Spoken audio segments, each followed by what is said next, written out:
تو وہ ذیشان گیا، نعمتیں بانٹتا جسم تو وہ ذیشان گیا، ساتھ ہی منشی رحمت کا قلمدان گیا، لے خبر جلد کے غیروں کی طرف دھیان گیا، لے خبر جلد کے غیروں کی طرف دھیان گیا، میرے مولا میرے آقا تیرے قربان گیا، میرے مولا میرے آقا تیرے قربان گیا، دل ہے وہ دل جو تیری یاد سے معمور رہا، دل ہے وہ دل جو تیری یاد سے معمور رہا، سر ہے وہ سر جو تیرے قدموں پہ قربان گیا، آہ وہ آہ کے ناکام تمنا ہی رہی، آہ وہ آہ کے ناکام تمنا ہی رہی، ہائے وہ دل جو تیرے در سے پر ارمان گیا، اور انہیں جانا انہیں مانا نہ رکھا غیر سے کام، انہیں جانا انہیں مانا نہ رکھا غیر سے کام،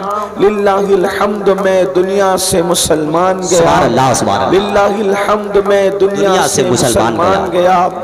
آج کی یہ خوبصورت اور حسین ترین محفل انجمن نظامیہ اہل سنت کے زیر اہتمام بڑے خوبصورت اور سلگتے ہوئے عنوان کے حوالے سے انعقاد پذیر ہے۔ جیسا کہ آپ نے اشتہارات کے ذریعے سے پڑھا بھی ہوگا، اعلانات کے ذریعے سے سنا ہوگا کہ آج کی محفل کا عنوان ہے فتنہ ارتداد اور ہماری ذمہ داریاں۔ اس مناسبت سے مجھے حکم ہے کہ اس پر کچھ گفتگو کی جائے۔ برادر مکرم حضرت علامہ مفتی راشد مصباحی صاحب نے مجھے حکم فرمایا کہ ہم نے یہ فیصلہ کیا ہے، ذمہ داروں نے، انہوں نے ذمہ داروں کی بات مجھ تک پہنچائی۔ اسی مناسبت سے قرآن مقدس کی بڑی مشہور و معروف آیہ کریمہ کی تلاوت کی گئی ہے۔ اللہ تبارک و تعالی اس کے متعلق مجھے حق کہنے اور آپ سب کو حق سن کر اس پر عمل کرنے اور اسے عام کرنے کی توفیق عطا فرمائے۔ یہ عنوان انتہائی فکری بھی ہے اور علمی بھی ہے، اس لیے اسے بہت سنجیدگی سے سننے، سمجھنے اور غور کرنے کی ضرورت ہے۔ پہلی بات تو بہت سارے عناوین ایسے ہوتے ہیں کہ جس کی ضرورت بھی ہوتی ہے اور مگر ہم اس کی معنویت کے حوالے سے ناواقف ہوتے ہیں۔ پہلے ہم یہ محسوس کریں کہ فتنہ ارتداد کیا ہے، اور اس کے بعد کبھی کبھی کسی عنوان کو لے کر لوگ پروپیگنڈا بھی کرتے ہیں، تو ہمیں بہت زیادہ پروپیگنڈے کا شکار بھی نہیں ہونا اور حقائق سے بھی چشم پوشی نہیں کرنا، دونوں کی طرف ہماری توجہ ہونی چاہیے۔ اس لیے کہ فتنہ ارتداد کو لے کر پروپیگنڈا بھی ہو رہا ہے اور ساتھ ہی ساتھ حقائق بھی کچھ حد تک ہیں، اس سے ہمیں چشم پوشی بھی نہیں کرنا ہے۔ فتنہ ارتداد کیا ہے، پہلے اس کو سمجھنے کی کوشش کریں۔ دراصل جس دن سے اسلام آیا ہے اس دن سے لے کر آج تک آپ یہ نہ سمجھے کہ فتنہ ارتداد کی تحریک یہ کوئی نئی تحریک ہے یا یہ کوئی نیا کوئی شوشہ گوشہ ہے یا یہ کوئی نئی بات ہے۔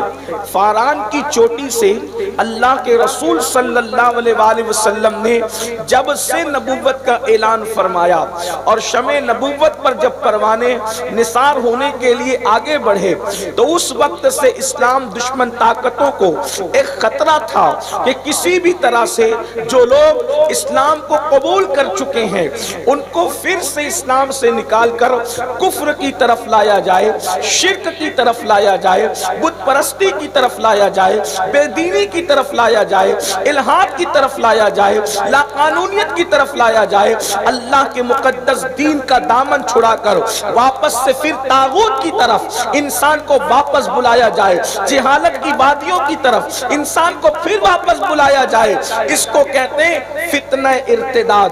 اللہ اکبر، یعنی یہ ایک فتنہ ہے جو انسان کو مرتد یعنی بے دین بنانے کی کوشش کی جاتی ہے۔ اس کی وجہ یہ ہے کہ اللہ اکبر دنیا لرزہ برندام ہے تو اسلام و مسلمین سے لرزہ برندام ہے۔ سبحان اللہ ہے، اللہ اکبر بدر کے اندر 313 نہتے مجاہدین اللہ اکبر مکے کے گنڈوں پر غالب آ جاتے ہیں، اور اللہ وہ طاقت اور قوت اسلام کی شان و سطوت لوگوں کے درمیان پورے عرب پر ہیبت کی حوالے سے اس طریقے سے بیٹھ جاتی ہے، بھوکے پیٹ ہے، تلواریں زنگ آلود ہے، سب کے پاس سواریاں بھی نہیں ہے، اس کے باوجود بھی 313 نہتے مجاہدین نے، محمد الرسول اللہ کے غلاموں نے، لات و حبل کے پجاریوں کو وہ دھول چٹائی کہ آج تک کے بدر کی فتح لوگوں کے دلوں کے اندر چبن بن کر کے لوگوں کو اذیت اور تکلیف پہنچا رہی ہے۔ اس کے بعد آپ دیکھیں یہ دین کی برکت ہے کہ عرب کے بوریا نشین قیصر و کسریٰ کے تاجدار بنے، یہ دین کی برکت ہے کہ عرب کے بوریا نشینوں نے کبھی یورپ کے کلیساؤں میں اذانیں پڑھی ہے، کبھی افریقہ کے تپتے ہوئے صحراؤں میں اذانیں پڑھی ہے، کبھی بحر ظلمات میں گھوڑے دوڑائے ہیں۔ اس لیے دنیا لرزہ برندام ہے دین سے، اسلام سے، محمد عربی صلی اللہ علیہ وآلہ وسلم کے لائے ہوئے نظام سے۔ اللہ اکبر۔ اب لوگ سوچتے ہیں اگر اس پر روک نہ لگائی گئی، اس سیل رواں پر بند نہ باندھا گیا تو کیا ہوگا؟ ہمارا تو وجود مٹ جائے گا۔ اس لیے لوگ اپنے وجود کی بقا کی لڑائی لڑتے ہیں اور پھر موقع بموقع جب ان کو ٹائم ملتا ہے، موقع ملتا ہے، وقت ملتا ہے تو وہ لوگوں کو دین سے دور کرنے کی کوشش کرتے ہیں۔ اس کو کہتے ہیں ارتداد، یعنی دین چھوڑ کر کسی اور طرف لے جانے کی کوشش، یہ مرتد بنانے کی کوشش ہے۔ اب میں آپ سے پوچھنا چاہتا ہوں، اللہ اکبر، ہر دور کے اندر یہ تحریک اٹھی ہے، ہر زمانے میں اٹھی ہے، ہر عصر میں اٹھی ہے، لیکن اس وقت مسلمانوں نے کیا منہ توڑ جواب دیا ہے؟ آج ہماری بھی ذمہ داری ہے۔ سب سے پہلی بات تو یہ ہے، علماء کرام کی موجودگی ہے، دین سے بے دین کرنے کو ارتداد کہتے ہیں۔ مختصر اپنی عوام کے فہم کے مطابق گفتگو کر رہا ہوں۔ دین سے نکال کر بے دین کرنے کو ارتداد کہتے ہیں، مگر میں خیر آباد والوں اور گرد نواز سے آنے والوں تم سے پوچھنا چاہتا ہوں، کیا آج ہم دیندار ہیں؟ ہماری زندگیوں کے اندر دین ہے؟ آپ مجھے بتائیں تو صحیح۔ اللہ اکبر۔ میں یہ نہیں کہہ رہا کہ پوری قوم بے دین ہو گئی ہے، لیکن آپ سے پوچھنا چاہتا ہوں، دین سے نکالنے کو اور دین کے سے نکال کر کہیں اور لے جانے کو، بے دینی کی طرف لے جانے کو ارتداد کہا جا رہا ہے۔ خدا کی عبادت سے ہٹا کر طاغوت کی عبادت کی طرف لے جانے کو ارتداد کہا جاتا ہے۔ لیکن آپ سے پوچھتا ہوں مسلمانوں، آج ہم فتنہ ارتداد کی فکر لے کر بیٹھے ہیں، ہمارے پاس دین کہاں ہے؟ دین کتنا ہے؟ بتاؤ، سچ بتانا، کیا ہمارے گھروں میں دین موجود ہے؟ کیا ہماری مسجدوں کے اندر بھی دین موجود ہے؟ کیا ہمارے مدرسوں میں دین موجود ہے؟ آپ کہیں گے عجیب بات ہے، گھروں میں دین نہیں ہے تو پھر کہاں ہے؟ مسجدوں میں نہیں ہے تو پھر کہاں ہے؟ مدرسوں میں نہیں ہے تو پھر کہاں ہے؟ آپ سے پوچھنا چاہتا ہوں، اپنی طبیعت پر عمل کرنے والوں مجھے بتاؤ، آج مسلمانوں کی مسجدیں ویران ہے کہ نہیں ہے؟ آج مسلمان قرآن مقدس کو کتنی مرتبہ کھول کر کے پڑھتا ہے؟ قرآن مقدس کی تلاوت کب کرتا ہے؟ آج قرآن مقدس کو کبھی مسجد کے موقع پہ پڑھا جا رہا ہے، کبھی تیجے کے موقع پہ پڑھا جا رہا ہے، کبھی گھروں میں افتتاح کے موقع پہ قرآن پڑھا جا رہا ہے۔ جو قوم قرآن سے اتنی دور ہو چکی ہو، پھر اس قوم کو مرتد بنانا کتنا آسان ہے۔ جو قوم اللہ کے گھر سے دور ہو چکی ہو، اس قوم کو مرتد بنانا کتنا آسان ہے۔ یاد رکھنا، اسلام دشمن طاقتیں اس بات کا انتظار کرتی ہے کہ مسلمان تھوڑا سا دین سے دور ہو جائے، پھر ہم اس کو اپنے جال میں پھانس دیں۔ سب سے بڑی بات یہ ہے مسلمانوں، آج کتنا بڑا المیہ ہے، ہمیں رسول اللہ صلی اللہ علیہ وآلہ وسلم کے والدین کریمین کا نام تک نہیں پتا، حضور کے دادا کا نام تک نہیں پتا، حضور کی شہزادیوں کا نام تک نہیں پتا، حضور کے شہزادوں کا نام تک نہیں پتا۔ ہم دین جانتے ہی نہیں ہیں، دین ہمیں کتنا پتا ہے۔ اللہ اکبر۔ ہمیں فلمی اداکاروں کے نسب نامے تو یاد ہے، لیکن رسول اللہ کے گھر والوں کا نسب یاد نہیں ہے۔ سوچے تو صحیح، میرے آقا علیہ الصلوۃ والتسلیم کے پیارے دیوانوں، اس پہ طرفہ یہ ہم یہ دعویٰ کرتے ہیں کہ دنیا میں ہم سے بڑا عاشق رسول کوئی نہیں ہے۔ اللہ اللہ، ارے نادان، جس سے عشق ہوتا ہے اس کی گلی کے کتے سے بھی پیار ہوتا ہے۔ میں صرف آپ کی بارگاہ میں سمجھانے کے لیے، ملانے کے لیے نہیں، کہاں تک کہ لکھنے والوں نے انصاف کیا مجھے نہیں پتا، لیکن لکھنے والے لکھتے ہیں ایک مرتبہ مجنون کو دیکھا گیا کہ مجنون اپنی آستین پر روٹی رکھ کر کے کتے کو کھلا رہا ہے. تو مجنون سے کسی نے پوچھا او مجنون کتے کی رال میں کیا نجاست ہے تجھے نہیں پتا؟ کتے کی رال میں کیا جراثیم ہے تجھے نہیں پتا؟ تو آستین پر روٹی رکھ کر کتے کو کھلا رہا ہے. توجہ کرنا، دین کی حفاظت کی بات کرنے والوں ذرا توجہ کرو دین ہمارے پاس کتنا ہے. اللہ اکبر. دین کے تحفظ کے لیے نعرے بازیاں کرنے والوں مجھے بتاؤ ہمارے پاس دین کتنا ہے. میرے آقا صلی اللہ علیہ وآلہ وسلم کے پیارے دیوانوں کتنا بڑا المیہ ہے. دین سے دوری کا کیا حال ہے. عشق رسول کا دعویٰ ہے. شریعت مطہرہ پر عمل کرنے کے حوالے سے ہم کس قدر غافل ہیں. میرے آقا صلی اللہ علیہ وآلہ وسلم کے پیارے دیوانوں اندازہ فرمائے اور غور فرمائے. مجنون اپنی آستین پر روٹی کا ٹکڑا رکھ کر کے کتے کو کھلا رہا ہے.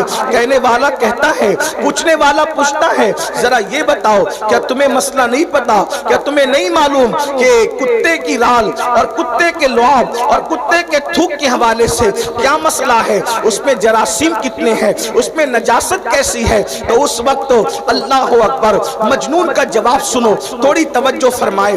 مجنون کا جواب سنو. مجنون کیا کہتا ہے؟ اس نے کہا مجھے کیا خبر کہ اس میں جراثیم کتنے ہیں، مجھے کیا خبر اس میں نجاست کتنی ہے. میں تو بس اتنا جانتا ہوں ایک مرتبہ اس کتے کو، توجہ کرنا، اس کتے کو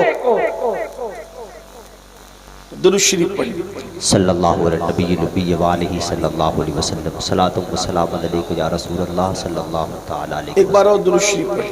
اللہم صلی علی سیدنا و مولانا اللہ رب محمد وآلہ وبارک وسلم صلی اللہ علیہ وسلم. نحن عباد محمد صلی اللہ علیہ وسلم. صلاۃ و سلام علیک یا جد الحسن والحسین. ایک بار پھر درود شریف پڑھ لیں. اللہم صلی علی سیدنا و مولانا محمد معدن الجود والکرم والہ الکرام اجمعین. صلاۃ و سلام علیک یا جد الحسن. ایک بار پھر بلند آواز سے درود شریف پڑھ لیں. اللہم صلی علی سیدنا و مولانا محمد معدن الجود والکرم والہ وصحبہ وبارک وسلم. صلاۃ و سلام علیک یا رسول اللہ. مجنون سے پوچھا جا رہا ہے نجاست کتنی ہے، جراثیم کتنے ہیں. تو مجنون جواب دیتا ہے کہ مجھے کیا خبر کہ کتنی نجاست ہے اور کتنے جراثیم ہیں. ہم تو عشق کے بندے ہیں. ہم اتنا جانتے ہیں کہ اس کتے کو ایک مرتبہ ہم نے لیلا کی گلی میں چلتے دیکھا ہے، محبوب کی گلی میں چلتے دیکھا ہے. اس دن سے ہم نے کتے سے پیار اتنا کر لیا، نفع ہو یا نقصان ہو، نجاست ہو یا جراثیم ہو، ہم اس کو اپنی آستین پہ روٹی رکھ کر کے کھلاتے ہیں. توجہ کرنا، کہاں تک حقیقت ہے مجھے نہیں پتا، لیکن آپ سے پوچھتا ہوں اگر عشق مجازی ہو جائے، کسی عورت سے پیار ہو جائے تو اس کی گلی کے کتے کا اتنا خیال کیا جاتا ہے. اے میری قوم کے جوانوں، تم دین کی حفاظت کے لیے نکلے ہو، کیا تم یہ بھول گئے جس سے عشق کرتے ہو اس نبی نے فرمایا قرۃ عینی فی الصلاۃ، نماز میں میری آنکھوں کی ٹھنڈک ہے. وہ مجازی عشق میں کتے کا اتنا خیال کرتا ہے اور تم مصطفیٰ جان رحمت کے عشق میں نبی کی آنکھوں کی ٹھنڈک کا خیال کرنا بھول گئے. دنیا اس چیز کو اچھی طرح جان رہی ہے، دنیا کو خبر ہے جو قوم اس طرح مال کی لوبھی ہو، اس طرح مال کی جو ہے وہ فریبی ہو کہ 200 روپے کی چپل بیچنے کے بدلے میں مسلمان اپنے خدا کی جھوٹی قسم کھا سکتا ہے، تو اس قوم کا ایمان کتنی آسانی سے چھینا جا سکتا ہے. اس قوم کو کس طرح دین سے، دین پر ہو کب؟ تجارت کرتے وقت دین پہ ہو، شادی کرتے وقت دین پہ ہو، بچوں کا ختنہ کرتے وقت دین پہ ہو، میت کے وقت دین پہ ہو. دین پر ہو کب؟ جو مرتد کیے جا رہے ہیں وہ تو ہے ہی بڑا مسئلہ، لیکن جو مسلمان ہو کر بھی اسلام پر نہیں ہے اس کا ماتم کون کرے گا؟ اس کا ماتم کون کرے گا؟ دین ہے کہاں ہمارے پاس؟ دیندار تو وہ لوگ تھے جنہوں نے جانیں دی جانے اور جان دے کر کے اسلام دشمن طاقتوں کو دھول چٹایا. جان دے کر بھی جنہوں نے اسلام نہیں چھوڑا. آج تو ہم گانوں کی دہلیز پر ایمان کا سودا کر رہے ہیں. فلموں کی دہلیز پر ایمان کا سودا کر رہے ہیں۔ دنیا یوں ہی مذاق نہیں بنا رہی ہے۔ آؤ فتنہ ارتداد آج نہیں، رسول اللہ کے ظاہری دور سے۔ میں چند باتیں موٹی موٹی پیش کرتا ہوں چونکہ وقت بہت زیادہ ہوا، ٹائم زیادہ ہوا، اس لئے بہت طویل گفتگو نہیں کریں گے، لیکن توجہ کریں کس طرح لوگوں نے ایمان بچایا۔ اس قوم کا ایمان چھیننا کتنا آسان ہے جو گانے کی دہلیز پر ایمان بیچے۔ نعتوں کی محفل میں 10-20 روپے کی نوٹ دے کر عاشق رسول بن جائے، اتنا سستا سودا تو نہیں ہے نا، اتنا سستا سودا نہیں۔ نعت خانوں کو نظر پیش کرنا سنت ضرور ہے، لیکن میں تو یہ بھی کہتا ہوں کہ یہاں بھی لوگ سیاست کرتے ہیں، یہاں بھی لوگ عجیب معاملات۔ حضور علیہ السلام جب نعت سنتے تھے تو سب سے قیمتی چیز جو ہوتی تھی وہ نعت خاں کو دیتی۔ واہ واہ واہ، آپ دیکھیں، سبحان اللہ سبحان اللہ۔ اور یہاں ہم جیب میں ٹٹولتے ہیں کہ سب سے پھٹی ہوئی نوٹ کون سی ہے جو کہیں نہ چلے، وہ نعت خاں کو نظر میں پیش۔ یہ قوم کا حال ہے۔ ارے سہراب کو دے رہے ہو یہ نہ دیکھو، کسی نعت خاں کو دے رہے ہو یہ نہ دیکھو، کس کے نام پہ دے رہے ہو، واہ واہ واہ واہ واہ، سبحان اللہ سبحان اللہ۔ کس کے نام، یہ تو دیکھو۔ حضور علیہ السلام حسان ابن ثابت کو کبھی برد یمانی دیتے ہیں، کبھی یمن کی چادر دیتے ہیں، شرف الدین بوسیری کو کبھی برد یمانی دیتے ہیں، اور ہم کیا دیتے ہیں، اور اس پر بھی اتنا سا دے کر کے۔ روب کا حال تو دیکھیں، مطلب کہاں دین کہاں ہے، برا مت ماننا۔ دیکھو وہ کیسے دیندار تھے، جان دے کر کہا حق تو یہ ہے کہ حق ادا نہ ہوا۔ واہ واہ واہ۔ اگر مائیں اور بہنیں یہاں موجود ہیں ان کی توجہ چاہتا ہوں۔ اسلام میں سب سے پہلے اگر کسی کی شہادت ہوئی ہے، پہلی شہادت اسلام میں، آپ کو معلوم ہے جنہیں، حالانکہ یہ پڑھے لکھے لوگوں کا علاقہ ہے، ہمارے اہل سنت کا عظیم ادارہ جو اہل سنت و جماعت کی آبرو ہے، جو جسے دنیا اشرفیہ مبارک پور کے نام سے جانتی ہے، اسی خطے میں ہے، اور جس کے مصباحیان پوری دنیا کے اندر بے شک بے شک اپنی روشنی سے علاقوں کو، خطوں کو منور کر رہے ہیں۔ یہ پڑھے لکھوں کا علاقہ ہے، مجھے بہت زیادہ محنت کرنے کی ضرورت نہیں، لیکن ایک بات آپ سے کہتا ہوں، سب سے پہلی شہادت جو اسلام میں ہوئی ہے وہ کسی مرد کی نہیں ہوئی ہے، پہلی شہادت اسلام کی ایک عورت کی ہوئی ہے۔ اس سے پتہ چلا، اس سے معلوم ہوا کہ دین کے راستے میں صرف قربانیاں مردوں کی نہیں ہیں بلکہ عورتوں کی ہیں۔ سبحان اللہ۔ اور بعض مقامات پر عورتیں مردوں سے آگے ہیں، یہ مستقل عنوان ہے، لیکن پھر بھی اشاروں میں بتا دوں، منبر جو سب سے پہلے مسجد میں رکھا گیا کسی مرد نے نہیں رکھا، ایک عورت نے رکھا۔ مسجد میں پہلے منبر رکھوانے والی ایک عورت ہے۔ رسول اللہ کا سب سے پہلے کلمہ جس نے مطلقاً پڑھا ہے ایک عورت ہے۔ دنیا کیا سمجھتی ہے، لوگ ہمیں سکھاتے ہیں عورت کی عزت کرنا کیا ہے۔ میں کہتا ہوں اوروں کے یہاں تو عورتیں محفوظ نہیں، لوگ جسے خدا مانتے ہیں ان کے گھروں کی عورتیں محفوظ نہیں، لیکن یہ اسلام ہے، یہاں تو کلمہ بھی عورت سب سے پہلے پڑھ رہی ہے اور شہادت بھی عورت سب سے پہلے دے رہی ہے، منبر بھی عورت سب سے پہلے لگا رہی ہے۔ اور پھر جب دمشق کے اس دربار میں خاندان کا مرد بولنے کے قابل نہ رہا تو اپنے خطبے کی ہیبت سے دمشق کے در و دیوار کو دہلانے والا کوئی ہے تو وہ ایک عورت ہے جسے زینب بنت علی کہا جاتا ہے۔ زندہ باد زندہ باد زندہ باد۔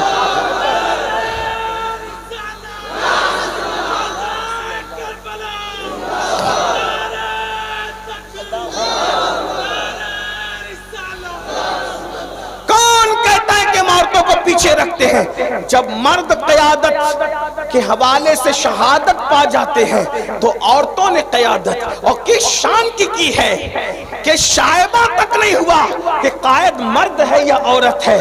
حسین مدینہ منورہ سے امام حسین قافلہ لے کر چلے حفاظت کے ساتھ. مدینہ منورہ سے قافلہ لے چلنے والے کو مرد کہتے ہیں, اور کربلا سے بحفاظت عزت و آبرو کے ساتھ رسول اللہ کی امانت کو جو مدینے تک پہنچاتا ہے اس قائد کو عورت. یہ ہمارے مذہب کی خواتین ہے, یہ ہمارے مذہب کی خواتین ہے. تو بہرحال سب سے پہلے کلمہ ہمارے یہاں ترتیب اس طرح سمجھائی جاتی ہے, اور جو حق ہے کہ مردوں میں سب سے پہلے کلمہ افضل البشر بعد الانبیاء بالتحقیق سیدنا ابو بکر صدیق نے پڑھا. کم عمروں میں سب سے پہلے کلمہ خاتم الولایت فاتح خیبر خلیفہ چہارم سیدنا علی مرتضی کرم اللہ تعالی وجہ الکریم نے پڑھا. غلاموں میں سب سے پہلے کلمہ حضرت سیدنا زید ابن حارثہ نے پڑھا, اور عورتوں میں سب سے پہلے کلمہ حضرت سیدہ خدیجہ الکبریٰ نے پڑھا. یہ ترتیب ہمارے یہاں ہے جو بالکل سچی ہے, لیکن اگر مطلقاً سب سے پہلے جس نے کلمہ پڑھا ہے ہر اعتبار سے پہلے اس خاتون کو سیدہ خدیجہ الکبریٰ کہا جائے. سبحان اللہ سبحان اللہ. وہی سب سے پہلے جس نے اپنے کانوں سے سنی ہے وہ ایک عورت ہے, مرد نہیں ہے کوئی, ایک عورت ہے. زملونی زملونی جس نے سنا کمبل اڑھاؤ, ذمہ داریوں کے بار تلے احساس تلے جب رسول اللہ کا وجود کانپ گیا, ذمہ داریوں کے احساس تھے. اس وقت اگر حضور کو کوئی تسلی دے رہا تھا کوئی مرد نہیں تھا, ایک عورت تھی, ایک خاتون تھی. عورتوں کا اسلام میں مرتبہ کیا ہے, مقام کیا ہے. اور پھر دیکھیں پورے قرآن میں کئی سورۃ الرجال نہیں ہے لیکن پورے قرآن میں سورۃ النساء موجود ہے. پورا قرآن اٹھا کر کے دیکھیں, اللہ اکبر, سورہ مریم ایک عورت کے نام پر پوری سورت نازل کی گئی ہے. اسلام تو عورت کا اتنا ہمدرد ہے کہ حضرت مریم کے پیٹ کے درد کو بھی قرآن نے بیان فرمایا. اندازہ فرمائے کس مذہب کے اندر عورت کا شکم درد بیان ہوا ہے, وہ اپنی مذہبی کتاب زندہ باد زندہ باد. اسلام کے سوا کوئی اور مذہب نہیں ہے. میں یہ بات آپ سے کہنا چاہتا ہوں اس سے پہلے, اے میری قوم کی بیٹیوں, اگر تم کو سیریل دیکھ کر فلمیں دیکھ کر یا معاذ اللہ ثم معاذ اللہ تمہیں جو ہے وہ اخبار پڑھ کر یا میڈیا کے کنڈے دیکھ کر لگتا ہے کہ اسلام تم پہ ظلم کرتا ہے, تو میں کہتا ہوں پروپیگنڈے کا شکار ہونے سے پہلے بتاؤ کس مذہب نے عورت کو اتنی عزت دی ہے, کس مذہب نے دی ہے. اوروں کا حال تو یہ ہے, شوہر کی چتا پر کہیں بیوہ کو زندہ جلایا جاتا تھا, کئی لڑکیوں کو زندہ دفن کیا جاتا تھا. یہ اپنا مذہب ہے, مذہب اسلام, جس نے 2 مرتبہ بیوہ ہونے والی خدیجہ الکبریٰ کو سہاگن بنایا. صرف سہاگن ہی نہیں بلکہ سارے مومنوں کی ماں ہونے کا شرف. سبحان اللہ سبحان اللہ. یہ اسلام ہے. عرش سے جس کو اللہ سلام بھیجتا ہے وہ کون ہے؟ وہ ایک خاتون ہے جس کو دنیا خدیجہ الکبریٰ کہتی ہے. عرش سے جس کو تسلیم آتی ہے وہ خدیجہ الکبریٰ ہے. رسول اللہ کے حرم کے اندر جبریل جیسا فرشتہ بھی حضور کے گھر کی حرمت کی وجہ سے بے اجازت گھر میں داخل نہیں ہوتے. استاد زمن کہتے ہیں ان کے گھر میں بے اجازت جبرائیل آتے نہیں, قدر والے جانتے ہیں قدر شان اہل بیت.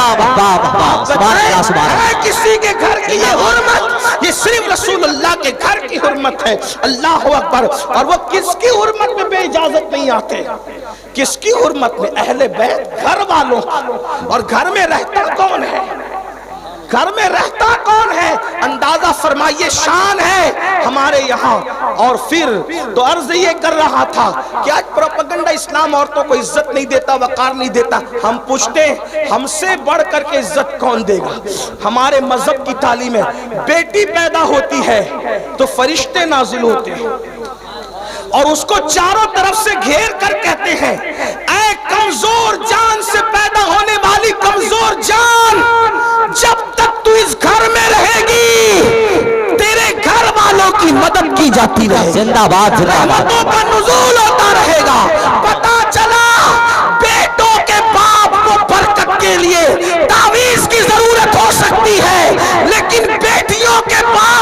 کی ضرورت نہیں ہے جب تک بیٹی گھر میں موجود ہے، رحمت کے فرشتے گھر میں موجود۔ سبحان اللہ سبحان اللہ۔ یہ اپنے مذہب کی تعلیم ہے، لیکن اگر آج کل بچیاں کچھ تھوڑی سی پڑھ لیتی ہے، غلط صحبت کی وجہ سے بہکایا جاتا ہے، تمہارے یہاں تو ایسا ہے، تمہارے یہاں تو ایسا ہے، اور پھر کوا کان لے گیا کے تحت بعض بچیاں اپنے آپ کو روشن خیال سمجھتے ہوئے کوئی اور گھر ڈھونڈتے۔ یاد رکھنا محمد الرسول اللہ کے گھر سے بہتر کوئی گھر نہیں ہے۔ بے شک بے شک۔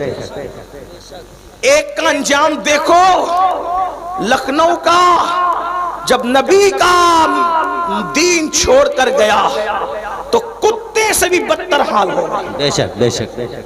بھیک بھی نہیں مل رہی ہے، بھیک کہہ رہا ہوں، بھیک بھی نہیں مل رہی ہے۔ اعلیٰ حضرت نے 100 سال پہلے شعر لکھا تھا، جس کو سمجھ میں آیا آیا، جس کو نہیں آیا نہیں آیا، لیکن لکھنؤ کے اس کتے کا انجام دیکھ کر کے اعلیٰ حضرت کی فکر کو سمجھ لو۔ کہتے ہیں جو تیرے در سے یار پھرتے ہیں در بدر یوں ہی خار پھرتے ہیں۔ سبحان اللہ سبحان اللہ سبحان اللہ سبحان اللہ۔ دیکھ لو انجام، جب تک نام نہاد ہی صحیح، حضور کی ملت میں تھا نام نہاد ہی صحیح، کیا بارے نیارے تھے، کیا عزتیں تھی، کیا نعرے لگتے تھے، کیا جلسے تھے، کیا جلوس تھے، کیا عزتیں تھی، یہ ممبری وہ ممبری، یہ قیادت وہ قیادت۔ جس دن سے حضور کی نالین چھوڑ کر گیا ہے، چندہ تک نہیں مل رہا ہے، بھیک تک نہیں مل رہی ہے۔ دیکھ لو حضور کی غلامی پہ ناز کرو کہ خدا نے ہمیں کیسا نبی عطا فرمایا ہے کہ اس گلی کا گدا ہوں میں، جس میں فخر سے کہو اس گلی کا گدا ہوں میں، جس میں مانگتے تاجدار پھرتے ہیں۔ سبحان اللہ۔ نعرے تکبیر، نعرے رسالت۔ دین چھوڑ کے جاؤ گے کچھ ملے گا نہیں۔ آپ صرف رشتوں کے لیے دین چھوڑ کے جا رہے ہیں، دولت کے لیے۔ خدا کی عزت کی قسم، جو عاشق رسول ہے اس سے بڑا کوئی مالدار ہے ہی نہیں۔ بے شک بے شک۔ عاشق رسول ہو کر کبھی اپنے آپ کو غریب مت سمجھنا۔ دنیا کا سب سے مالدار وہ ہے جو دیندار، دنیا کا سب سے مالدار وہ ہے جو عاشق۔ اس لیے کہ یہ جس پہ گاندھی چھپے ہوئے ہیں وہ تو عورتیں ناچ کر بھی کما لیتی ہے، جسم بیچ کر بھی کما لیتی ہے، لیکن دولت دین ناچ کر اور بیچ کر نہیں ملا جاتا، بلکہ مصطفیٰ جان رحمت کے بازار میں بک کر ملا جاتا ہے۔ اور بازاروں میں، اور بازار مصطفیٰ میں فرق یہ، توجہ کرنا، اور بازاروں میں اور بازار مصطفیٰ میں فرق یہ ہے کہ اور جگہ پتہ نہیں کون کون بیچ رہا ہے، کون کون خرید رہا ہے، تنہا بازار مصطفیٰ کی شان ہے، بیچنے والا نبی ہے، خریدنے والا خدا ہے، اور قیمت ڈالر پاؤنڈ اور پیسے نہیں ہے، سیدھی سیدھی جنت کی قیمت ہے۔ اللہ اکبر۔ حضرت اجمل سلطان پوری نے بہت اچھی بات کہی، وہ کہتے ہیں کہ بازار مصطفیٰ میں خریدار ہے خدا۔ بازار مصطفیٰ دیکھو ان کے بازار میں آ کر تو دیکھو، بازار مصطفیٰ میں خریدار ہے خدا۔ کتنا ہنسی حجاز ہے بازار مصر سے، کتنا ہنسی حجاز ہے بازار مصر سے، اور جب سے ملا ہے دامن آل رسول کا بے فکر ہو گیا ہوں شفاعت کی فکر سے۔ زندہ باد، زندہ باد، زندہ باد۔ سب لوگ بولے، سب لوگ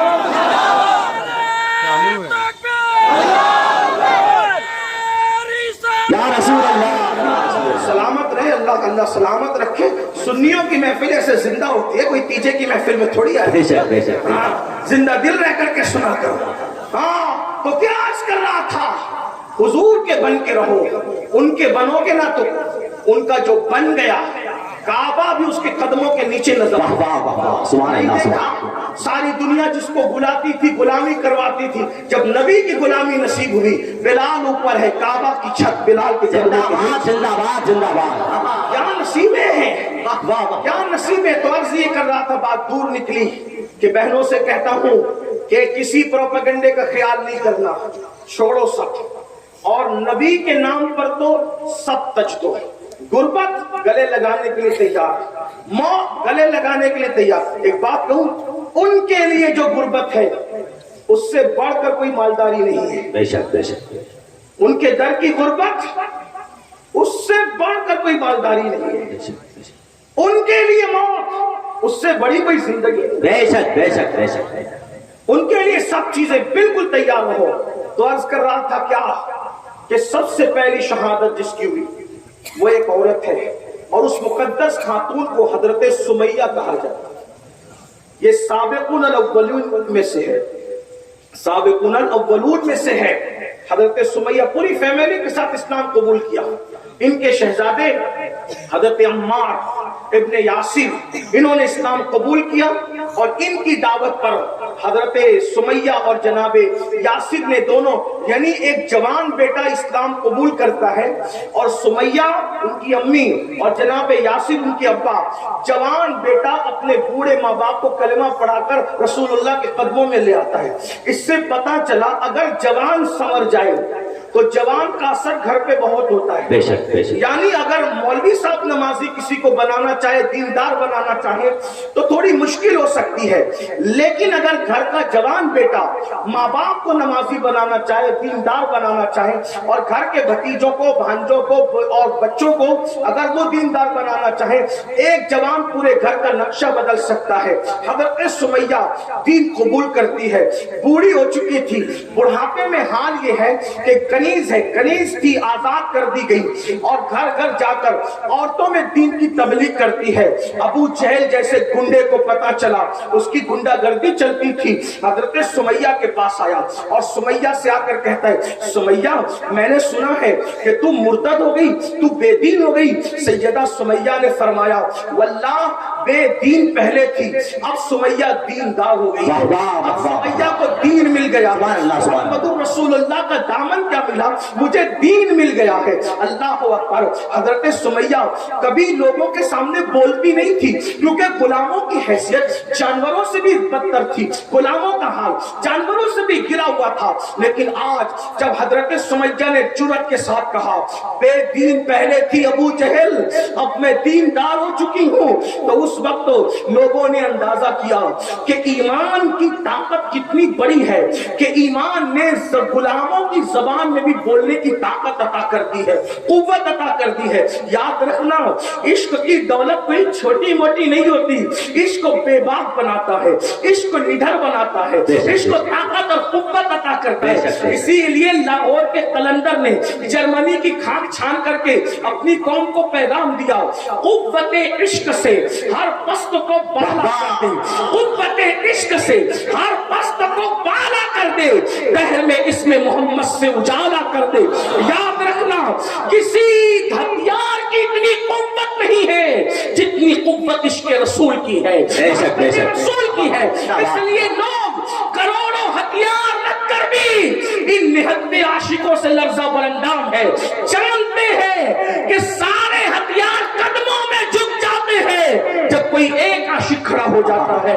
اس لیے قوت عشق کا اندازہ سب کو ہے, لیکن آپ کو نہیں ہے, ہم کو نہیں ہے. یاد رکھنا, اس عشق کی چنگاری کو شعلہ جوال بنانے کی ضرورت ہے. سمیہ نے جواب دیا, ابو جہل, ابو الحکم کہنے والی سمیہ, آقا کہنے والی سمیہ, داتا کہنے والی سمیہ, آج ابو جہل کہہ کر مخاطب کر رہی ہے اور کہتی ہے, بے دین پہلے بھی ابو جہل, اب دیندار ہو گئی ہوں. جانتے ہیں اگر پہلے موجود ہے تو ان کی خاص توجہ, عورت صرف گھر میں کپڑے دھلنے, برتن مانجنے اور کچن روم سنبھالنے والی کا نام نہیں. عورتوں نے کیسی تاریخ کے اندر انمٹ نقوش جو ہے وہ ثبت کر رکھے ہیں, عورتوں نے تاریخ سازی کی ہے. اللہ اکبر. حضرت سمیہ کے ہاتھ باندھ دیے گئے اور اس کے بعد ان کے بالوں کو ایک درخت سے باندھ دیا گیا اور چابک مارے جاتے اور کہا جاتا, چھوڑ دے محمد کو. کنیز آزاد کرتا تھی, غریب تھی, فاقہ کشی تھی, مگر کہتی ہے واللہ جو محمد عربی کا دامن ایک مرتبہ پکڑ پکڑ لیتا ہے پھر کبھی وہ چھوڑ نہیں سکتا. وہ ہیں ہی اتنے اچھے, وہ ہیں ہی ایسے کہ کوئی ان کو چھوڑ ہی نہیں سکتا. اللہ اکبر. مارتے مارتے ابو جہل تھکتا, دھمکیاں دیتا, مرتد بنانے کی کوشش کرتا, لیکن حضرت سمیہ کس سے مس نہ ہوتی. کہتی واللہ میں غریب ہوں مگر اسلام کی لذت کو چکھ چکی ہوں, عشق رسول کی لذت کو چکھ چکی ہوں, میں دین نہیں چھوڑ سکتی. بڑی معذرت کے ساتھ ایک جملہ اگر کانوں پر بار نہ ہو تو عرض کروں, وہاں ابو جہل کے چابک حضرت سمیہ کو دین سے دور نہیں کر سکتے تھے. یہاں ہماری بیٹیوں کو افیئر کا لالچ دین سے دور کر دیتا ہے. قصور کس کا ہے؟ کس کا قصور ہے؟ وجہ کیونکہ وہاں رسول اللہ کی تربیت تھی, یہاں تربیت نہیں. جو باپ خود کلمہ پڑھنا نہ جانتا وہ بیٹی کی عشق رسول, جو باپ خود غسل کرنا نہیں جانتا ہو وہ اپنے بیٹے کو دین کیا پڑھائے گا؟ المیہ یہی ہے. اگر ہم نے اپنے بچوں کو عشق رسول, اللہ کے رسول نے فرمایا اپنی اولاد کو 3 باتیں سکھاؤ, اپنے نبی کی محبت, آل نبی کی محبت اور قرآن کی تعلیم. نبی اور اہل بیت کی محبت کو بیان کرنے کے بعد فرمایا قرآن کی تعلیم. کہاں ہے نبی پاک کی محبت, کہاں ہے اہل بیت کی محبت؟ افسوس ہے قرآن کی تعلیم کہاں ہے؟ کچھ نہیں. یہ تربیت کا فقدان ہے. اگر بیٹے اور بیٹیاں ارتداد کی طرف جا رہی تو تربیت کا فقدان. تربیت کہاں ہے؟ جب باپ بھی خود برمنڈا پہن کر کے گھٹنے کے اوپر چڈی پہن کر گھومے گا تو بچوں کو دین کون سکھائے؟ جب باپ نیند سے اٹھنے کے بعد سب سے پہلا پاپ اور جرم یہ کرے گا کہ فجر کی نماز وہ بستر میں ترک کرے گا, دین کون سکھائے گا بچوں کو اور بچیوں کو؟ کھیل نہ بناؤ, دین کو یوز کرتے ہو صرف میت کے موقع پہ اور شادی کے موقع پہ, بلکہ میت اور شادی میں بھی تو دین بس اتنا ہی ہے جتنا میت میں جنازہ پڑھا جاتا اور تدفین ہوتی بس اتنی, باقی کے رسومات کہاں سے لائے ہو؟ شادی میں بھی کتنا دین ہے, جب ایجاب و قبول ہوتا ہے خطبہ پڑھا جاتا ہے بس اتنا دین ہے, اس کے بعد نہ اس سے پہلے دن نظر آتا ہے نہ اس کے بعد, نہ باراتوں میں دین نظر آتا ہے نہ دلہن لاتے لے جاتے دین نظر آتا ہے. اس ہمارے مذہب نے کب کہا کہ دین کے بارات میں پٹاخے پھوڑے جائیں؟ ہمارے مذہب نے کب کہا کہ ڈی جے لگایا جائے؟ بلکہ اب تو حیرانی اس پر ہے کہ لوگ بارات میں ڈی جے لگاتے تھے, اب تو لوگ جلوس میلاد میں بھی ڈی جے لگاتے ہیں. انا للہ و انا الیہ. حضور کی ولادت کے دن پر عمل نہیں کرو گے تو پھر عمل کب کرو گے؟ خرافات کا حال یہ. جس رسول نے پورا زندگی گزارنے کا شعور عطا کیا, شادیاں ہوتی ہے جہیز مانگے جاتے, گاڑیاں مانگی جاتی, کاریں مانگی جاتی ہے, شادی کرنے نکلے کہ بھیک مانگنے نکلے. کتنا مہذب طریقہ اختیار کیا بھیک مانگنے کا. آپ مجھے بتائیں, میں تو یہی لوگوں کو کہتا ہوں, ہمارے بزرگوں نے فرمایا نوشا کو بیٹیاں دیا کرو, بھکاریوں کو نہ دیا کرو. بے شک جو جہیز کے نام پہ بھیک مانگنے نکلے ان سے کہہ دو ہم بھکاریوں کو نہیں دیتے, ہم تو داماد کو لانے کے لیے نکلے, ہم بھیک دینے نہیں نکلے. کیا بے غیرتی ہے. اور پھر آج ہم درد بھری باتیں کرتے ہیں. مسلمانوں یاد رکھو, درد بھری باتیں ملت میں انقلاب بپا نہیں کر سکتی. درد بھری باتیں قوم کو کبھی بیدار نہیں کر سکتی. اچھا, بڑی معذرت کے ساتھ یہ بھی کہوں کہ اسٹیج پر بیٹھے ہوئے لوگ, علماء کی بات نہیں کر رہا, اسٹیج پر بیٹھے ہوئے لوگ, مجمع میں بیٹھے ہوئے لوگ جب دوسروں کی بات آتی ہے تو جہیز کی مخالفت کرتے ہیں, لیکن جب خود کے گھر کی شادی کی بات آتی ہے تو کہتے ہیں میری بیوی نہیں مان رہی ہے, میری بیٹی نہیں مان رہی ہے, میری امی نہیں مان رہی ہے. واہ جناب, آپ خود نہیں شروع کریں گے تو کون کرے؟ بھائی جہیز مانگنے کی برائی بھی تو کسی نے شروع کی تھی, جہیز مانگنے کی برائی کسی نے شروع کی تھی تب دنیا میں پھیل گیا. جہیز کے خاتمے کی اچھائی بھی تو کوئی شروع کرے, کسی کو شروع تو کرنا پڑے گا, کوئی تو شروع کرے. جب میں نے جہیز کے خلاف تقریر کی تو کچھ لوگ مجھے سے بھیڑ گئے, کہا یہ تو نے کیا کہہ دیا, رسول اللہ نے تو اپنی بیٹی کو جہیز دیا. میں نے کہا بالکل, اگر میں تو ایک طالب علم ہوں, کوئی محقق آدمی نہیں, طالب علم ہوں, لیکن میں ایک مقدمہ پیش کرتا ہوں, اگر غلطی کروں تو آپ میری اصلاح کر دیں, ورنہ آپ ثبوت پیش کریں. آپ کہتے ہیں جہیز پیش کیا تھا. میں نے کہا مجازی طور پر جہیز کہہ دیا گیا ہے, ورنہ حضور نے کسی کو کوئی جہیز بے شک سنے بھائی زندہ باد, کوئی جہیز نہیں دیا حضور علیہ السلام, کوئی جہیز نہیں دیا. لوگ کہتے ہیں جہیز دینا سنت ہے تو پھر دو, جہیز دینا ولیمہ کرنا سنت ہے, جہیز دینا سنت نہیں. مجازی طور پر سمجھنے سمجھانے کے لیے اس ماحول میں جہیز کہہ دیا گیا جس کا آج آپ مس یوز کر رہے ہیں. کوئی جائز نہیں دیا. علماء موجود ہیں. میری طبیعت میں بڑی نرمی ہے, اگر میں کوئی غلطی کروں, ویسے بھی خطاب تلوار کی نوک دھار پہ چلنے کے برابر ہے, آدمی سے غلطی تو ہو ہی سکتی, لیکن علماء کرام سے دعائیں چاہتے ہوئے اگر صحیح کہوں تو دعا دے, غلط کہوں تو میری اصلاح کر دے.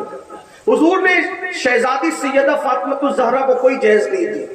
اس کی وجہ مجھے جو سمجھ میں آئی وہ یہ, مثنوی شریف میں جو جہیز کا تذکرہ ہے, اور بھی بزرگوں نے, علامہ مفتی احمد یار خان نعیمی نے جو جہیز کا تذکرہ کیا وہ مجازی طور پہ کیا ہے. جو ہم جہیز کہہ رہے ہیں وہ جہیز نہیں ہے. اصل میں بات یہ ہوگی, بات آگے بڑھانے سے پہلے اصل میں بات یہ ہوگی, فتنہ ارتداد کی ایک وجہ یہ بھی ہے کیا کہ بیٹیاں 30-35 سال تک گھر میں بیٹھی ہے کیونکہ جہیز مانگا جا رہا ہے, باپ کے پاس جہیز جمع ہوتا نہیں. تو ایک بیٹی سمجھتی ہے کہ میں اپنے باپ پہ بوجھ ہوں, پھر وہ خود ہی فیصلہ کرتی ہے, اور یہ صورتحال بہت دردناک ہے. بیٹیاں اپنے باپ سے بہت پیار کرتی ہیں, بہت پیار کرتی ہے, وہ اپنے باپ کی تکلیف نہیں دیکھ سکتی. اور یہ جو ہم لوگ صرف راتوں کو جلسوں میں درد بھری باتیں کرتے ہیں نا, درد نہیں سمجھتے, یہ بہت دردناک صورتحال ہے. مہاراشٹر میں ایک لڑکی نے کسی منکر اسلام کے ساتھ شادی کی, تو جب لوگ اس کو منانے کے لیے گئے, پہلے تو اس نے ملنے سے انکار کیا, لیکن کچھ سنجیدہ علماء گئے, دردمند دل رکھنے والے, تو اس نے کہا اچھا تم بھی آؤ گے, مجھے گالیاں ہی دو گے نا, کوسو گے نا, یہی نا. کہنے لگی آج بھی میں مسلمان ہوں, لیکن میرا درد تو کوئی سنے کہ جو آتا تھا خوبصورتی کے باوجود صرف اس لیے مجھ سے رشتہ نہیں کرتا تھا کہ میرے باپ کے پاس بھیک میں دینے کے لیے جہیز نہیں تھا. اللہ اکبر اللہ. تو میں اپنے باپ پر بوجھ بنی تھی کیونکہ ہم 5 بہنیں تھیں اور میں بہت سب میں بڑی بہن تھی, 4 بہنیں اور بھی باقی ہیں, کوئی نہیں منہ لگاتا. ہمیں خوبصورتی ہے, حسن ہے, اعلیٰ نسب ہے, سب کچھ ہے, صرف غربت ہے, غربت, جہیز نہیں ملے گا. اور یاد رکھنا, ہر سال حج کرنے والوں, عمرہ کرنے والوں, حاجیوں, نمازیوں اور سفید کپڑے پہن کے دین کا چولا پہن کر درد بھری باتیں کرنے والوں, تم بھی جب اپنے بیٹوں کا رشتہ ڈھونڈنے جاتے ہو تو تم بھی مالدار گھر ڈھونڈتے ہو. بے شک بے شک. کچھ لوگ ڈائریکٹ مانگتے ہیں, کچھ ان ڈائریکٹ مانگتے ہیں. وہ پڑوس میں شادی ہوئی, وہاں تو کار ملی نا, بس اتنا چھوڑ کر بھاگ کر آ جاتے ہو. یاد رکھنا, دنوں کے حالات کوئی جانے نہ جانے, اللہ علیم بذات الصدور ہے. ختم کرنا پڑے گا, اور سب سے پہلے سب اپنے کو ختم کرنا پڑے گا, اور اس شان سے ختم کرنا پڑے گا کہ اگر سندھی دے تو بھی کہو ہم نے نہیں لینا, کیونکہ اس بدعت کو ہمیں ختم کرنا. سبحان اللہ سبحان اللہ. کوئی تو آ گیا ہے, کوئی تو ہمت کرے. جل سے حل نہیں ہے اصلاح معاشرہ کے لیے, جل سے حل نہیں, عمل اس کا. بے شک بے شک. زندہ باد زندہ باد. میدان عمل میں قدم رکھنا اس کا حل ہے. ورنہ یاد رکھنا, جب کوئی مسلمان کی بیٹی رسول اللہ کا کلمہ پڑھنے والی جب کسی غیر کے ہاتھ میں ہاتھ دے کر اسلام سے جاتی ہوگی تو تم پر کچھ گزرے نہ گزرے, گنبد خضرا کے اندر رسول اللہ کے دل پر کیا گزرتی ہوگی. کل حضور کو منہ کیا دکھاؤ گے, جہیز کو پرموٹ کرنے والوں, اللہ کے رسول کو منہ کیا دکھاؤ گے. اگر حضور نے کہہ دیا میری امت کی بیٹیاں غربت کی وجہ سے غیروں کا ہاتھ پکڑ کر جا رہی تھی, اس وقت تو نے کیا کیا, اور اللہ نہ کرے انہوں نے چہرہ پھیر لیا, تو اس وقت آپ کے پاس جواب کیا ہوگا؟ کیا جواب دو گے؟ 100 کار متقی بننے والوں, خود غرضی کی طرف جانے والوں, نکلو خود غرضی سے سچائی کی طرف آؤ. تو عرض یہ کر رہا تھا, آج بچیاں اگر جا رہی ہے تو ہم غریبوں کو منہ نہیں لگانا چاہتے, بلکہ میرے بھائی حال یہ, جو قوم غریبوں کو ولیموں میں دعوت دینا پسند نہ کرے وہ قوم غریبوں کو رشتہ کیا کرے گی, جو غریبوں کے جنازے میں جانا پسند نہ کرے وہ قوم. ہم نے دین کو بانٹ دیا امیر اور غریبوں میں. اگر کسی جگہ کندھا دینے والوں کی کثرت ہے, سمجھ جاؤ کسی امیر شہر کا جنازہ ہے, اور جہاں کندھا دینے والوں کے لالے پڑے سمجھ جاؤ یہ کسی غریب اور مفلس کا جنازہ ہے. بڑی معذرت کے ساتھ خو گرے حمد سے تھوڑا سا گلا, میری برادری کے لوگ بھی وہی جاتے ہیں الا ماشاءاللہ جس جنازے کے بعد ان کو ایصال ثواب کے نام پہ چندہ ملنے والا ہوتا ہے. نادانی نہ کرو, بے شک نادانی نہ کرو. میں کسی کو ٹارگٹ کر کے نہیں کر رہا, ٹارگٹ کسی کو ٹارگٹ کر کے تقریر کرنے کو میں غیبت سمجھتا ہوں, حرام سمجھتا ہوں کسی مومن کو ٹارگٹ. لیکن یہ ہے بیمار کی عیادت کے لیے ہم وہاں جاتے ہیں، صدقے کے نام پہ ہمیں چلنا. میں اپنی برادری کی بات کرتا ہوں، ہماری اپنی جو دیندار برادری کہلاتی ہے، خطبہ کی، اہل علم کی، معذرت کے ساتھ سب نہیں ایسے، لیکن زیادہ تر لوگوں کی طبیعت یہ ہوگی. آپ سے پوچھتا ہوں، چندہ بڑا ہے یا کسی کا ایمان بڑا ہے؟ آپ بتائیں. اگر میں اس نیت سے کسی کے گھر جاؤں کہ مجھے چندہ ملے، کہ اس سے بڑی نیت یہ نہیں ہے کہ میں جاؤں گا تو وہ سنی رہ جائے گا؟ اس سے بڑھ کر کیا بات ہے؟ سبحان اللہ سبحان. اس سے بڑھ کر کیا بات ہے؟ اور ایک بات یاد رکھنا، دین کا کام چندوں سے نہیں ہوتا، دین کا کام میرے اللہ کے کرم سے ہوتا. بے شک زندہ باد زندہ باد. میں آپ کو مشکوک کرنے نہیں آیا، لیکن بڑی معذرت، ہم نے دین بانٹ دیا. بلکہ ہم خیریت بھی پوچھتے ہیں نا تو لباس دیکھ کر پوچھتے ہیں. ہاں، مسافہ بھی کرتے ہیں، حاجی صاحب خیریت سے ہیں، اور بیچارہ عام آدمی ہے تو کہتے چلو چلو ابھی یہ وقت ٹائم نہیں.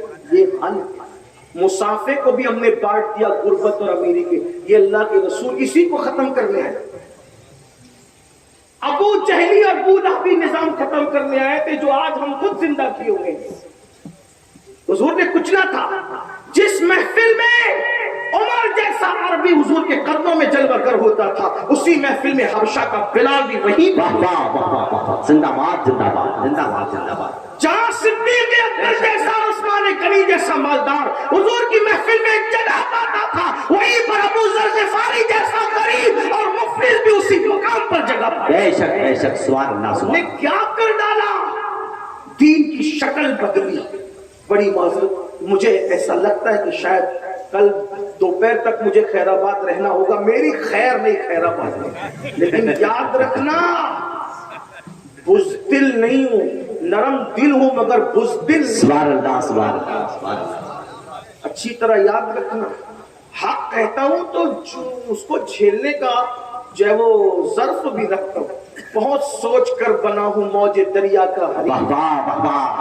بہت کچھ سوچ کر بناؤ موج دریا کا ہری، ورنہ میں بھی جانتا تھا عافیت ساحل میں ہے. زندہ باد زندہ باد. میں بھی جانی کر کے چلا جاتا ساحل میں ہے. تو میرے بات میں بھی نعرے لگے. مجھے آپ کی تعریف نہیں، مجھے یار کی طرف سے دامغائے وفا چاہیے. سبحان اللہ سبحان اللہ. اللہ کرے کسی کے دل میں اتر جائے. مرتبہ یہاں سے لے کے وہاں تک بہت خاموشی سے بیٹھے گا. سبحان اللہ کہتے ہاتھ کو اٹھا کے. یہ بات ایسی ہی ہے کہ اس کو ایسی خاموشی سے سننے کی ضرورت. ہاں، جو بات کہنے کی تھی وہ کہہ لی گئی، اور جو جذبات میں تھی، نعروں کی گونج میں کہنی تھی وہ ہو گئی. اب ذرا سنجیدگی سے سننے کی ضرورت ہے. عرض کیا کر رہا تھا کہ یہ جو فتنہ ارتداد، اس میں کہیں نہ کہیں جہیز غریبوں کو اوائڈ کرنا ہے، غریبوں کو نظر انداز. بلکہ اگر سگا بھائی بھی غریب ہے تو بھائی نہیں کرتا رشتہ، اس کو کوئی اپنا معیار چاہیے. اور کبھی کبھی اپنے معیار کے چکر میں بدعقیدوں کے ہاتھ بھی چڑھ جاتے ہیں، ان کے ہفتے بھی چڑھ جاتے ہیں. اچھا، پھر آ کر کہتے بھی کہ مولانا لا کے سنی بنا لیں گے، اور تو خود بڑا سنی بن گیا تو اس کو لا کے سنی بنا دے گا. جس قوم کو ابھی تک کے ضروریات اہل سنت کی خبر نہیں ہے، آپ کہتے ہیں لا کے سنی بنا لی. یہ حال ہے میرے بھائی. چلے لا کے سنی بنا بھی لیا تو اب اس کا نواسا بد مذہب کا جو تیرا پوتا ہے، جب وہ مرے گا تو اس کا جنازہ پڑھنے نہیں جائے گا. وہ نانا کا نانا بیمار پڑے گا تو دیکھنے نہیں جائے گا. کہاں دین ہے؟ اس لیے اپنا معیار صرف عشق رسول ہے، محبت رسول ہے. اس کی طرف توجہ کرو. بات دور نکل گئی، ٹائم ختم ہو رہا ہے. بات میں پوری کر لوں، 2 باتیں کرنی، بات پوری کرتا ہوں. سیدہ زہرا پاک کو اللہ کے رسول نے کوئی جہیز نہیں دیا. جن بزرگوں نے لکھا مجازن لکھا، حقیقت کیا ہے. دیکھیے بات یہ ہے، اس کو سمجھے بہت سنجیدگی سے. اب اس کو سمجھنے کی بہنیں بھی، اللہ کے رسول علیہ الصلوۃ والتسلیم کی 8 سال کے بعد کی مکمل پرورش ہوئی ہے ان کے چچا کے گھر. مشفق و مہربان چچا کے گھر پرورش ہوئی. جب حضور علیہ الصلوۃ والتسلیم خود جوان ہو گئے تو اب چچا کا حال یہ تھا کہ ان کی اولادیں زیادہ تھیں. تو دوسرے چچا سے کہا کہ میرے مشفق چچا کی اولادیں زیادہ ہیں، قید سالی کا دور ہے، ہم ان کی اولاد اپنے ذمے پہ لے کے پرورش کرتے ہیں. تو اپنے چچا کو ساتھ لے کر کے گئے اور اپنے دوسرے چچا مشفق و مہربان چچا سے کہا آپ اپنی اولاد ہمیں دے دیں، ہم آپ کی اولاد کی پرورش کریں. انہوں نے فرمایا طالب کو اور عقیل کو میرے پاس رہنے دو، باقی جعفر اور علی کا معاملہ تم کو سونپتا ہوں۔ تو اس وقت حضرت جعفر پرورش میں آ گئے حضرت عباس ابن عبد المطلب، سبحان اللہ سبحان اللہ اور مولا علی پرورش میں آ گئے رسول اللہ، سبحان اللہ۔ تو یعنی ننھی سی عمر میں مولا علی کس کے گھر پرورش پا رہے ہیں؟ حضور علیہ السلام کے گھر۔ ابھی مولا کائنات کی بچپنے کی عمر ہے، حضور نے ان کو گود لے لیا، پرورش اپنے ذمے کر لی۔ اب آپ مجھے بتائیں کہ اگر مولا علی کی شادی ہوتی بفرض محال کسی اور گھرانے میں، گھر کس نے دینا تھا؟ کس نے دینا؟ جو پرورش کر رہے بچے اسی نے دینا۔ گھر کا سامان کس نے دینا تھا؟ جو پرورش کر رہے انہوں نے دینا تھا۔ شادی کس نے کرنی تھی؟ جو پرورش کر رہے تھے انہوں نے۔ آپ مجھے بتائیں تو مولا کائنات بیٹے کی حیثیت سے گویا کہ رسول اللہ کے گھر پرورش پا رہے، چچا کا بوجھ ہلکا کرنے کے لیے حضور نے لے لیا ہے بچپنے سے مولا علی، اور یہ بھی خدائی انتظام تھا کہ جس علی کو کربلا والوں کا بابا بننا ہے، وہ علی جس کی گود میں پرورش پائے گا وہ میرا نبی ہو۔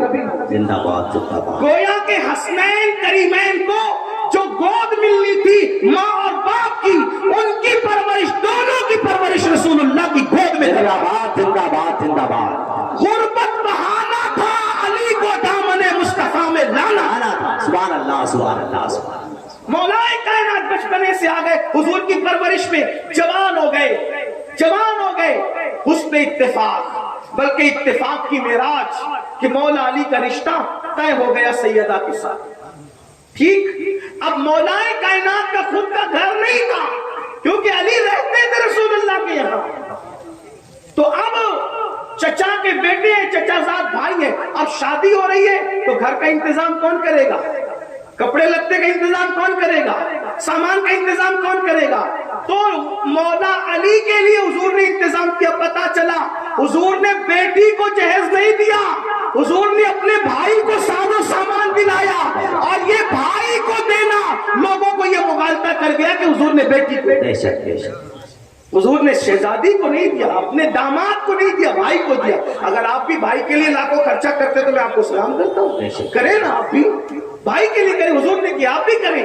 اب آپ کہیں گے تو نے بات تو کہہ دی، کچھ لوگ یہ کہتے ہیں، یہ سنی لوگ تھوڑا سا بڑا چڑھا کے پیش کرتے، میں نے کہا یاد رکھنا 1450 سالہ ذخیرہ جن کے پاس ہو وہ بڑا چڑھا کے نہیں پیش کر سکتے۔ 1857 والوں کے پاس روایتوں کی قلت ہو سکتی ہے، 1450 سال والوں کے پاس روایتوں کی قلت، بے شک بے شک، سبحان اللہ سبحان اللہ۔ ہمارے یہاں معیار بہت بلند ہے، لیکن یاد رکھیں، اب توجہ کریں، مولا علی کو دیا، سیدہ کو نہیں دیا۔ آپ کہیں گے چلیں مان لیا لیکن کوئی دلیل؟ میں کہتا ہوں یاد رکھیں، ایک عورت سیدہ عائشہ پاک کے پاس آئی، اماں عائشہ پاک نے اس کو ایک کھجور دی، اس کے ساتھ 2 بیٹیاں تھیں، اس نے ایک کھجور لی، اس کے 2 برابر ٹکڑے کیے، دونوں بیٹیوں کو دے دیا۔ اماں عائشہ کو یہ منظر بہت اچھا لگا، حضور علیہ السلام تشریف لائے تو میرے آقا سے انہوں نے عرض کیا کہ یا رسول اللہ، ایک عورت آئی تھی، وہ غریب تھی، میں نے اس کو ایک کھجور دی، 2 بیٹیاں تھی، دونوں کو برابر اس نے ٹکڑے کر کے دیے۔ میرے آقا نے فرمایا، حدیث پاک کا مفہوم ہے عائشہ اس نے اچھا کیا، اگر وہ برابر نہیں کرتی نا ٹکڑے تو اس کی پوچھ ہوتی قیامت کے۔ برابری کا سلوک اولاد کے لیے یہاں تک ہے، اگر 2 بچے بیٹھے ہیں، ایک کو بوسہ دو تو دوسرے کو بھی بوسہ دینا ہے آپ کو، ایک کو بوسہ دیا دوسرے کو بوسہ نہیں دیا، قیامت کے دن آپ کی پکڑ ہوگی۔ ایک کو کھلونے دلایا تو دوسرے کو بھی کھلونے دلانا، یہ انصاف ہے۔ اگر آپ نے دوسرے کو کھلونا نہیں دلایا، نظر انداز کیا، آپ مجرم ہیں اللہ کی عدالت میں، یہ اسلام ہے۔ اب آپ سے پوچھتا ہوں، جب رسول کھلونا دلانے میں انصاف کا حکم دے رہے، کھجور کی تقسیم میں انصاف کا حکم دے رہے، تو حضور کی ایک بیٹی تو نہیں تھی نا؟ یہی تو اہل سنت کا مقدمہ ہے کہ حضور کی ایک بیٹی نہیں تھی نا، حضور کی تو 4 شہزادیاں تھی۔ اگر آپ یہ ثابت کرنے کہ سیدہ فاطمہ کو جہیز دیا تو اب آپ کی گردن پر ہے کہ آپ کو یہ بھی ثابت کرنا ہوگا کہ سیدہ زینب بنت محمد کو بھی جہیز دیا، سیدہ رقیہ بنت محمد کو بھی جہیز دیا، سیدہ ام کلثوم بنت محمد کو بھی، 3 شہزادیوں کو اور جہیز دیا۔ وہ فہرست بھی آپ کو بتانی پڑے گی، اور اگر آپ نہیں بتا سکتے تو یہ حضور کے انصاف سے بہت بعید ہے کہ ایک شہزادی کو دے اور تینوں کو نظر انداز کر دے۔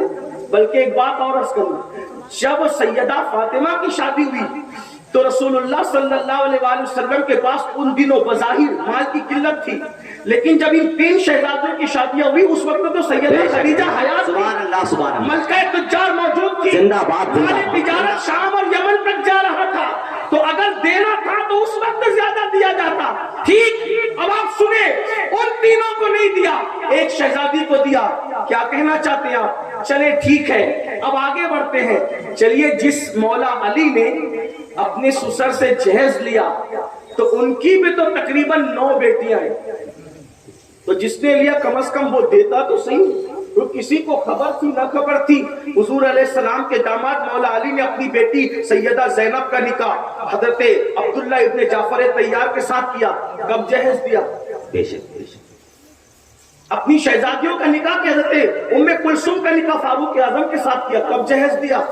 لینے والا جہیز نہیں دے رہا، یعنی 1450 سال کے بعد خیر آباد والے اور ہندوستان والوں کو یہ سنت سمجھ میں آئی، مولا کائنات کی سنت پہ عمل نہیں کیا۔ وہ صدیق اکبر جو کفن کے معاملے میں بھی سنت پر عمل کر رہا ہے۔ اما عائشہ سے پوچھا، یہ بتاؤ رسول اللہ کو کتنے کپڑوں میں کفن دیا گیا؟ 3 کپڑوں میں۔ کس دن وصال ہوا؟ کا پیر کے دن۔ دعا کرتے کاش وصال بھی پیر کو ہو جائے، 3 کپڑوں میں کفن ہو جائے تو جاتے جاتے سنت ادا ہو جائے۔ خدا نے ایسی لاج رکھی، 63 سال کی عمر ہی میں وصال ہوا، پیر کے دن ہی وصال ہوا اور 3 کپڑوں میں کفن آیا۔ جو کفن میں سنت پر عمل کرے وہ جہیز میں سنت پہ عمل نہیں کر سکتا۔ صدیق اکبر نے کب جہیز دیا؟ فاروق اعظم نے کب جہیز دیا؟ تو سب مالدار لوگ تھے۔ عثمان ذوالنورین آج بھی مدینہ منورہ میں جس کا اکاؤنٹ چلتا ہے، مدینہ منورہ میں آج بھی جس کی پراپرٹی موجود ہے، حرم کے لیے وقف ہے، غریبوں میں اس کا حصہ ہے، آج بھی عثمان غنی۔ پتا چلا نبی نوازتے ہیں تو ایسا نوازتے ہیں، جس کو نوازتا ہے وہ تو چلا جاتا ہے، دولت باقی رہ جاتی ہے۔ لیکن عثمان غنی رضی اللہ عنہ نے کب جہیز دیا؟ اس کا مطلب یہ ہے کہ جہیز اپج ہے ہندوستان والوں کی، وہ بھی اپنے یہاں سے نہیں ہے، وہ کہیں اور سے آئی ہے۔ ہاں، اس سے آپ کو توبہ کرنی چاہیے اور عہد کرنا چاہیے۔ ہم نے اپنے مالیگاؤں میں اس کی تحریک چلائی اور ہر جلسے میں لوگوں سے کہا اب جو نوجوان شادی کرے گا وہ طے کرے اپنے نبی کے نام پہ نبی کی ملت کو بچانے کے لیے، نبی کے دین کے تحفظ کے لیے، کہ انشاءاللہ اگر میں شادی کروں گا تو جہیز نہیں لوں گا، سسر دے گا تو بھی نہیں لوں گا۔ اور پھر ہم نے ان لوگوں سے بھی کہا کہ جن کی شادیاں ہو چکی ہیں وہ یہ ارادہ کریں کہ میں اپنے بیٹوں کا پوتوں کا نکاح کروں گا، میں جہیز نہیں لوں گا۔ ذرا دیکھتا ہوں نبی کے نام پہ کتنے لوگ وعدہ کرتے ہیں کہ آج سے انشاءاللہ ہم جہیز نہیں لیں گے۔ جن کی شادیاں نہیں ہوئی وہ بھی، اور جو بیٹوں کی پوتوں کی کر رہے ہیں، اٹھائے ذرا اللہ کو گواہ بنائے، ان علماء کو گواہ بنائے، دیکھیں تو صحیح جان دینے والی قوم جہیز سے کتنا بچنے کا ارادہ، اٹھا کے رکھے ذرا اللہ کو گواہ بنائے۔ سبحان اللہ، تھوڑا اور اٹھا کے رکھیں۔ کچھ لوگ سوچتے ہیں نا ماشاءاللہ، کچھ بھائی تو کھڑے ہو رہے ہیں ماشاءاللہ، یہ ہماری سنی قوم کا جگر ہے کہ وہ آگے بڑھتے ہیں۔ اٹھا کے رکھے ذرا، فرشتوں کو گواہ بنائے، اٹھا کے رکھے۔ ایک بات یاد رکھنا، اگر جہیز کی بھیک لوگے نا کچھ دن میں ختم ہو جائے گی، لیکن اگر کسی غریب کے دل کی دعا لگ گئی تو ساری نسلوں تک اس کی برکتیں باقی ہیں۔ سبحان اللہ سبحان اللہ، نسلوں تک برکتیں باقی ہیں۔ زندہ باد۔ ہاتھ اٹھا کے بولو عہد کرتے ہو، ہاتھ اٹھا کے بولو عہد کرتے ہو، کوئی دے گا تو بھی نہیں لیں گے۔ مفتی راشد تمہاری کل ہی شادی ہے، ہاں یہ کام کل سے تمہیں پہلے شروع کرنا ہے۔ سبحان اللہ سبحان اللہ۔ لو بولو کچھ نہیں، انشاءاللہ میں یہاں موجود ہوں، چیک کروں گا مفتی سے۔ کل کے بعد نکاح کے بعد تم نے کوئی جہیز قبول نہیں کرے، مفتی صاحب سے آغاز، ٹھیک ہے؟ انشاءاللہ ایک تاریخی شادی ہو۔ ہمارے ساتھی ہے پربنی میں حضرت علامہ رفیع الدین صاحب اشرفی، ان کے 2 بیٹوں کی شادی میں گیا، انہوں نے قید لگائی کچھ نہیں لیں گے، انہوں نے کہا ہم دیں گے، کہا ہم نہیں لیں گے۔ ایسے لوگ بھی موجود ہیں، اور اس شادی کی گھنگرچ دوسرے مکاتب فکر تک پہنچی تو ان لوگوں نے کہا سنی ایسے ہوتے ہیں۔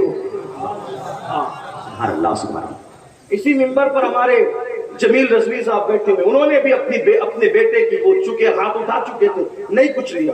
ہمارے ساتھی ساجد کلیجی والے، انہوں نے بھی اپنے بیٹے کی شادی کچھ نہیں کی۔ یہ سلسلہ ہمارے یہاں شروع ہو گیا ہے، خیر آباد والوں تم بھی شروع، کون کیا دے گا یار؟ لوگ دیں گے تو اپنی حیثیت کے مطابق دیں گے, آقا دیں گے تو اپنی شان کے مطابق. کریم ایسا ملا کہ جس کے کھلے ہیں ہاتھ اور بھرے خزانے, بتاؤ اے مفلسوں کے پھر کیوں تمہارا دل اضطراب میں ہے. بات ختم کرتے ہیں تو یاد رکھنا, بولو جیز کا بائیکاٹ کرتے ہو انشاءاللہ. وہ کہیں گے ہمیں دینے کا, ہم نے نہیں دینا. کبھی کسی اور موقع پہ تم اپنی بیٹی کو جو چاہو دے دو, تم مالک ہو. شادی پہ نہیں لیں گے, ختم کرو. کریں گے انشاءاللہ, انشاءاللہ. اگر ایسا ہوا آپ کا گھر ہمیشہ ہرا بھرا رہے گا. فقیر قادری کی دعا ہے, اگر اسلامی بچیوں کی آبرو بچانے کے لیے غریبوں سے رشتے جوڑنا شروع کیے اور جہیز کا بائیکاٹ کیا, انشاءاللہ رہتی دنیا تک تمہارے گھر میں برکتیں قائم رہے. سبحان اللہ. بیٹھ جائیے آپ لوگ, بیٹھ جائیے, بیٹھ جائیے, بیٹھ جائیے. کیا ہو گیا بھائی, کیا ہو؟ جو بات کر رہا تھا وہ اب آپ اختتام پہ سماعت کر لو. عرض یہ کر رہا تھا, حضرت سیدہ سمیہ رضی اللہ تبارک و تعالیٰ عنہ, ابو جہل نے مارا, بال پکڑ کے باندھ دیے درخت سے, چھوڑو محمد کو. نہیں چھوڑ سکتے, محمد عربی کو چھوڑ نہیں سکتے. بتائیں, پھر اس نے مارتے مارتے تھکا, کل پھر مارے, کل پھر مارے, بہت مارتا رہا. اور ایک وقت آیا کہ حضرت سمیہ کو اس دردناک شہادت سے سامنا کرنا پڑا, گزرنا پڑا کہ ایک پیر, توجہ کرنا, ایک پیر اونٹ کے ایک پیر میں باندھا, دوسرا پیر اونٹ کے دوسرے پیر میں باندھا, اور دونوں اونٹوں کو مخالف سمت میں دوڑا کر کے آپ کی شرم کی جگہ پہ تیر چلا کر سیدہ سمیہ کو شہید کر دیا. وہ خاتون بڑھاپے کے باوجود شہید تو ہو گئی, مگر انہوں نے دین نہیں چھوڑا. دین پر عمل کرنے والوں نے اس طرح کیا. آج مسلمان اگر دین چھوڑ رہا ہے, بے دین ہو رہا ہے, بہت افسوس کی بات ہے. آخری باتیں, اگر قوم کو مرتد ہونے سے بچانا ہے, 3 کام کرو. توجہ کرو, کتنے کام کرو؟ نمبر 1, دیندار بنو. نمبر 1, پکے دیندار بنو, ایک دوسرے کو دین سکھاؤ, دین پر عمل کرو, دیندار. نمبر 2, مالدار بنو. مالدار بنو, اس لیے کہ غربت کبھی کبھی کفر تک پہنچاتی ہے. جو مالدار لوگ ہیں وہ دوسروں کو کاروبار سکھائیں, آگے بڑھائیں. اپنا مت دیکھو, دوسروں کو کھڑا کریں, دوسروں کو مضبوط کریں. جو جس طرح سے کسی کی حفاظت کر سکتا ہے, دولت سے مدد کر سکتا ہے, کرے. دیندار بنو, مالدار بنو. اور نمبر 3, ایجوکیشن کو عام کرو, سبحان اللہ, علم کو عام کرو. اونچے مینار اور اونچی گنبد بنانے کی بجائے اچھی درس گاہیں بناؤ, اچھی تعلیم گاہیں بناؤ. اپنے اسکول ہوں, اپنے کالجز ہوں, اپنے مدارس ہوں, اپنی یونیورسٹیاں ہوں, اس لیے اہتمام کریں. بلکہ یہ بھی کہتا ہوں, ابا کا انتقال ہو, چچا کا انتقال ہو, گھر میں کسی کا انتقال ہو, تو آپ ان کے نام پہ کھلاتے ہو, پلاتے ہو, سب کرتے ہو, کرو, منع نہیں کرتا. لیکن ان کے اصالے ثواب کے لیے کسی تعلیم کی ذمہ داری اپنے سر لے لیا کرو. دین بھی پڑھاؤ, دنیا بھی پڑھاؤ. بچیوں کے لیے بہترین ادارے ہونے چاہیے. اگر کوئی کہتا ہے پردے والی بیٹیوں کو نہیں آنے دیں گے, تو کہو ہم تمہارے پاس بھیجیں گے بھی نہیں. انشاءاللہ ہم خود اتنے اچھے ادارے بنا لیں گے کہ تمہاری بیٹیاں ہمارے یہاں آنے پہ مجبور ہو جائیں. لوگوں کی ضرورت پڑے. 3 چیزوں پہ ہمیں محنت کرنا ہے, دینداری, مالداری اور ایجوکیشن. اگر یہ ہو گیا, دنیا بھی کامیاب ہے, آخرت بھی کامیاب ہے. اللہ ہم سب کو توفیق دے. گفتگو کے درمیان کوئی غلطی ہو تو اللہ معاف کرے. استغفر اللہ ربی ان ربی لغفور رحیم.